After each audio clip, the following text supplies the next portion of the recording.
అమ్మాయిలో అందం, డబ్బు కంటే ఈ 5 గుణాలు చూసి పెళ్లి చేసుకున్న పురుషుడి జీవితం స్వర్గమేనట.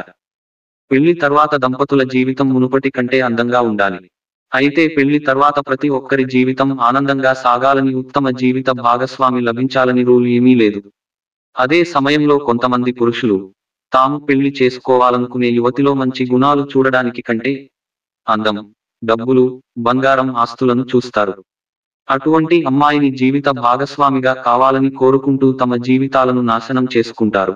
ఈ నేపథ్యంలో చాణక్య నీతిలో పేర్కొన్న కొన్ని ప్రత్యేక లక్షణాలు ఉన్న యువతిని పెళ్లి చేసుకున్న పురుషుడి జీవితం సుఖ సంతోషాలతో స్వర్గంలా ఉంటుందని వివరించాడు. తక్షశిలలో అధ్యాపకుడిగా పనిచేసిన ఆచార్య చాణక్యుడు అపర మేధావి, రాజనీతిజ్ఞుడు, జీవితంలోని ప్రతి రంగంలో అపార జ్ఞానవంతుడు.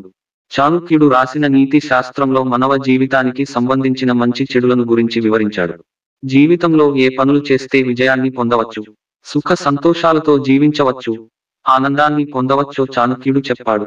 అంతేకాదు మానవ జీవితంలో బంధాలు పదిలంగా ఉండాలంటే ఏ విధంగా ఉండాలి, ఎలాంటి లక్షణాలున్న వ్యక్తులను నమ్మాలి, నమ్మరాదు అన్న విషయాలను కూడా నీతి శాస్త్రంలో పేర్కొన్నాడు. ఈ రోజు ఎవరైనా పురుషుడు జీవితంలో సంతోషంగా ఉండాలంటే పెళ్లి చేసుకునే స్త్రీలో కొన్ని ప్రత్యేక లక్షణాలు ఉండాలని సూచించాడు. ఆచార్య చాణక్యుడు ప్రకారం 5 రకాల ప్రత్యేక లక్షణాలు ఉన్న స్త్రీలను పెళ్లి చేసుకున్న వ్యక్తి జీవితంలో భూతల స్వర్గంగా ఉంటుందని పేర్కొన్నాడు. పెళ్లి చేసుకునే స్త్రీలో అందం, డబ్బు చూడవద్దు అని, అవి తాత్కాలికం కనుక జీవిత భాగస్వామిని ఎంపిక చేసుకునే సమయంలో ఆమె ఉండే కొన్ని లక్షణాలు చూడాలని తెలిపారు. పెళ్లి చేసుకోవాలనుకుంటే స్త్రీలో చూడాల్సిన ఉత్తమ గుణాలు ఏమిటో ఈ రోజు తెలుసుకుందాం. పురుషుడు ఎంచుకునే జీవిత భాగస్వామితో మనస్సులోని అన్ని విషయాలను పంచుకోవాలని కోరుకుంటాడు. పెళ్లి తర్వాత దంపతుల జీవితం మునుపటి కంటే అందంగా ఉండాలి. అయితే పెళ్లి తర్వాత ప్రతి ఒక్కరి జీవితం ఆనందంగా సాగాలని, ఉత్తమ జీవిత భాగస్వామి లభించాలని రూల్ ఏమీ లేదు. అదే సమయంలో కొంతమంది పురుషులు తాము పెళ్లి చేసుకోవాలనుకునే యువతిలో మంచి గుణాలు చూడడానికి కంటే అందం, డబ్బులు, బంగారం, ఆస్తులను చూస్తారు. అటువంటి అమ్మాయిని జీవిత భాగస్వామిగా కావాలని కోరుకుంటూ తమ జీవితాలను నాశనం చేసుకుంటారు. ఈ నేపథ్యంలో చాణక్య నీతిలో పేర్కొన్న కొన్ని ప్రత్యేక లక్షణాలు ఉన్న యువతిని పెళ్లి చేసుకున్న పురుషుడి జీవితం సుఖ సంతోషాలతో స్వర్గంలా ఉంటుందని వివరించాడు. కష్టాల్లో కూడా అండగా నిలిచే గుణం, ఎవరి జీవితంలోనైనా చెడు సమయం, కష్టకాలం వస్తుంది. అటువంటి సమయంలో కూడా తన భర్తను విడకుండా అడుగడుగునా అండగా నిలబడే భార్య ఉంటే జీవితంలో ఎదురయ్యే కష్టాలను ఎదుర్కోవడం చాలా సులభం.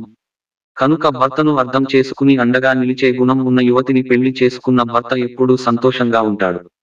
అలాగే స్త్రీలు కూడా కష్టాలను ఎదుర్కొంటూ ఎల్లప్పుడూ అండగా నిలిచే పురుషులను వివాహం చేసుకోవాలని సూచించాడు. తప్పులను ఎత్తి చూపే యువతి, చాలా మంది వ్యక్తులు తమలోని లోపాలను, తప్పులను ఎత్తి చూపిస్తే వాటిని వినడానికి ఇష్టపడరు. అయితే అలా ఎవరినా లోపాలను ఎత్తి చూపిస్తే వాటిని సరి చేసుకుని వ్యక్తిత్వాన్ని మెరుగుపరచుకోవాలి. తప్పులను అంగీకరించి వాటి నుంచి పాఠాలు నేర్చుకుని మళ్ళీ ఆ తప్పులు చేయకుండా ఉండాలి. కనుక తప్పులను ఎత్తి చూపి వాటిని సరిదిద్దుకునేందుకు మార్గాన్ని చూపించే యువతిని జీవిత స్వామిగా పొందిన భర్త ఎప్పుడూ జీవితంలో రాణిస్తాడు. ఎప్పుడూ గౌరవించే యువతి ప్రతి జీవితంలో విజయాలను అందుకుంటారు. అలా విజయం అందుకున్న వ్యక్తిలో గర్వం తలెత్తకుండా జీవించాలి. తప్పులను ఎత్తి చూపిస్తూ విజయం సాధిస్తే గర్వపడకుండా నిరంతరం భర్త వెంట ఉండే యువతిని భార్యగా దొరికిన వ్యక్తి జీవితం స్వర్గంతో సమానం. ఏ స్త్రీ ప్రేమతో పాటు గౌరవాన్ని ఇస్తుందో అటువంటి స్త్రీని పెళ్లి చేసుకున్న వ్యక్తి చాలా సంతోషంగా ఉంటాడు. రూపాన్ని మించిన గుణాలను ప్రేమించే స్త్రీ, ఈ ప్రపంచంలో వృద్ధాప్యం రానివారంటూ ఎవరూ ఉండరు. అటువంటి పరిస్థితిలో అందం కంటే గుణం ఉన్న స్త్రీని భార్యగా ఎంచుకోండి. అదే సమయంలో మీలో కూడా రూపం, డబ్బులను చూసే యువతి కంటే మీలో గుణాలను నచ్చి మెచ్చిన యువతిని పెళ్లి చేసుకోండి. ఇలాంటి యువతిని వివాహం చేసుకున్న పురుషుడు జీవితం భూమిలో స్వర్గమే. ఎందుకంటే వయసు పెరిగే కొద్దీ రూపం మారుతుంది, అందం పోతుంది, కానీ గుణం ఎప్పుడూ అదే విధంగా ఉంటుంది. గొప్ప లక్ష్యం ఉన్న యువతి, ఆచార్య చాణక్యుడు ప్రకారం జీవితంలో ఏదైనా సాధించాలనే తపన ఉన్న యువతి ఎవరి జీవితంలోకి భార్యగా వచ్చినా ఆ పురుషుడి జీవితం స్వర్గతుల్యం అవుతుంది. ఎందుకంటే అలాంటి స్త్రీ తన భర్త చేసే పనిలో సాయం చేస్తూ లక్ష్యాన్ని నెరవేర్చే దిశగా పని చేస్తుంది. తనకు అవసరం లేని విషయాల పట్ల ఆసక్తి ఉండదు. జీవితంలో ఒక లక్ష్యం ఉన్న స్త్రీ తన భర్త లక్ష్యం సాధించే విధంగా సాయంగా నిలుస్తుంది.